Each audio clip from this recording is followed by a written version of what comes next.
Hello दोस्तों, नमस्कार दोस्तों, स्वागत है आप सभी का ऑनलाइन अड्डा फर्स्ट यूट्यूब चैनल पर। इस वीडियो में हम बात कर रहे हैं एक बड़ी और लेटेस्ट अपडेट के बारे में जो कि संबंधित है बीपीएससी टीआरई 4 और टीआरई 5 के बारे में। जी हाँ दोस्तों, बीपीएससी टीआरई 4 और टीआरई 5 के बारे में अगर बात की जाए, नीतीश कुमार के मास्टर स्ट्रोक को लेकर एक बड़ी जानकारी आप सभी को इस वीडियो के माध्यम से दी जा रही है, जिसमें बिहार के अंदर 2 लाख नई शिक्षक भर्ती को लेकर 2 चरणों में भर्ती के विज्ञापन जारी करने को लेकर जानकारी आप सभी के सामने निकल कर आ गई है। जिसमें अगर बात की जाए 80,000 प्लस 1,20,000 पदों पर भर्ती को लेकर जानकारी आप सभी के सामने है। 1 to 5, 6 to 8, 9th और 10th, 11th और 12th के वर्गवार रोस्टर के बारे में, एग्जाम डेट के साथ साथ फॉर्म फिलअप के साथ साथ और भी तमाम जानकारी आपको इसी वीडियो के माध्यम से दी जाएगी। चैनल को सब्सक्राइब करके बेल आइकन को दबा लें और वीडियो को लाइक कर दें, जिससे कि आपको रियल ऑथेंटिक जानकारी ऑनलाइन अड्डा फॉर स्टडी यूट्यूब चैनल के माध्यम से मिलती रहे। सीधे शुरुआत करते हैं टीआरई 4 और 5 के बारे में।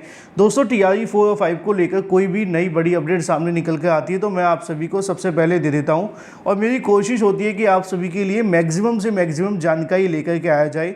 दिन में मैं आपके लिए टीआरई 4 पर रोज़ वीडियो नहीं बनाता हूं, जब मुझे अधिकारियों से जानकारी मिलती है तभी आपको देता हूं।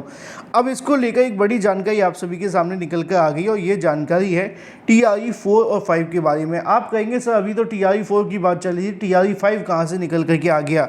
ये टीआरई 4 और 5 कहीं ना कहीं नीतीश कुमार का मास्टर स्ट्रोक आप कह सकते हैं, क्योंकि आप जानते हैं कि वर्तमान में जो आपके बिहार है उसके कहीं ना कहीं उसके अंदर कहा जा सकता है कि सत्ता परिवर्तन का दौर चल रहा है।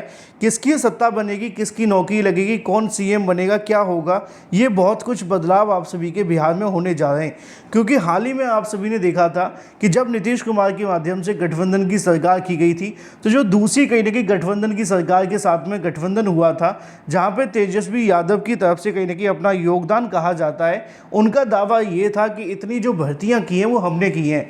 वो बात अलग है कि नीतीश कुमार के पास में बहुमत ज़्यादा था, उन्होंने एनडीए के साथ गठबंधन किया और फिर से कहीं ना कहीं मुख्यमंत्री पद पर बैठे रहे। लेकिन जो उनका दावा है नीतीश कुमार का, उनका दावा ये है कि ये भर्तियां हमने की हैं, और तेजस्वी यादव का दावा ये था कि हमारी वजह से भर्तियां शुरू हुई हैं। अब चुनावी समय आ चुका है, जनता के हाथ में ये बात है कि भाई किसने भर्ती की है किसने नहीं, वो अब आपके हाथ में होगा, और आप कमेंट करके बताना कि इसमें योगदान सबसे बड़ा किसका है। लेकिन अब ऐसे में मास्टर स्ट्रोक ये है कि नीतीश कुमार के माध्यम से वो कहीं ना कहीं ज़्यादा से ज़्यादा भर्ती कराने की कहीं ना कहीं जो कह सकते हैं क्रेडिट लेने का काम है, लेना चाहते हैं, जैसे कि धोनी ने लिया था, है ना, ऐसा कहा जाता है। मैं बस आपको एग्जाम्पल देता हूँ। फिलहाल मुद्दे की बात यह है कि 2 लाख नई शिक्षक भर्ती आप सभी को अब 2 चरणों में देखने के लिए मिलेगी। पहले जानकारी ये दी जा रही थी कि बिहार सरकार चुनाव से पहले बम्पर पदों पे आप सभी के लिए भर्ती का विज्ञापन निकालेगी और बम्पर पदों पे आपके आवेदन लेगी, क्योंकि 2 लाख पद वहाँ खाली थे। लेकिन अब जो जानकारी निकल कर सामने आ रही है उसके मुताबिक टीआरई 4 और टीआरई 5 के माध्यम से इन 2 लाख पदों को भरा जाएगा। पहले आप सभी के लिए एक भर्ती आएगी, फिर उसके बाद में दूसरी भर्ती होगी। यानी कि ये ऐसा इसलिए किया जा रहा है जिससे कि पहले एक चुनाव से पहले भर्ती हो जाए और एक चुनाव के बाद में भर्ती हो जाए। ऐसा कर देने से जो बेरोजगार अभ्यर्थी हैं उनके अंदर कहीं ना कहीं सरकार अपनी छवि को सुधारना चाहती है। अब ये इनका मास्टर स्ट्रोक कहा जा सकता है, या ये डिसाइड करेगा चुनाव के बाद में। लेकिन आप क्या कहते हैं वो कमेंट करके बताएं, क्योंकि अभ्यर्थी चाहते थे कि सरकार चुनाव से पहले मैक्सिमम से मैक्सिमम पदों पर वैकेंसी निकाले। पहले मैं आप सभी को नीतीश सरकार के माध्यम से की गई अनाउंसमेंट को दिखाता हूं, फिर आपको इस मामले पर और अधिक जानकारी देता हूं। पहले आप ये देखिए, जो नीतीश कुमार की अगर बात की जाए सरकार के माध्यम से एक बयान दिया गया है। यहाँ पे हाल ही में अगर बात की जाए, पटना सरकार अगर पटना के अंदर सरकार के विभिन्न श्रेणी के रिक्त पदों पर शीघ्र 80,000 शिक्षकों की नियुक्ति करेगी, ऐसा कहना है अगर बात की जाए उप मुख्यमंत्री के माध्यम से। उप मुख्यमंत्री सम्राट चौधरी ने शुक्रवार को इंटरनेट मीडिया के माध्यम से जानकारी दी। उन्होंने एक एक्सपर्ट ट्वीट करते हुए बताया कि यहाँ पे जो युवा मन लगाकर पढ़ाई कर रहे हैं उनके लिए एनडीए सरकार भरपूर तैयारी कर रही है, और टीआरई 4 में नियुक्ति के लिए 80,000 पदों को चिन्हित किया गया है। वहीं टीआरई 1 की अगर बात की जाए, टीआरई 3 की बात की जाए, उसके 21,397 पदों को भी शिक्षक नियुक्ति परीक्षा यानी कि टीआरई में सम्मिलित कर दिया गया है।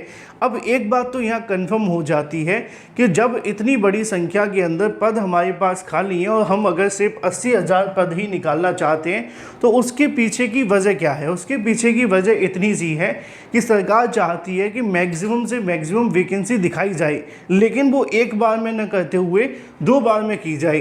अब आप कहेंगे सर इतने जो पद हैं वो कितने खाली हैं?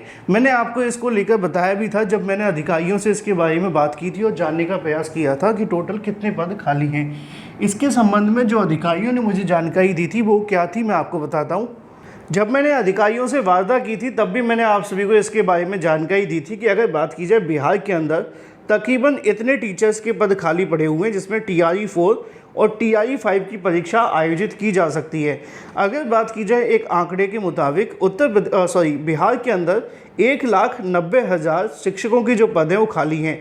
हालांकि TRE 4 के बाद में TRE 5 की परीक्षा की जाएगी, इसलिए इन पदों पर एक साथ भर्ती नहीं निकाली जा रही है।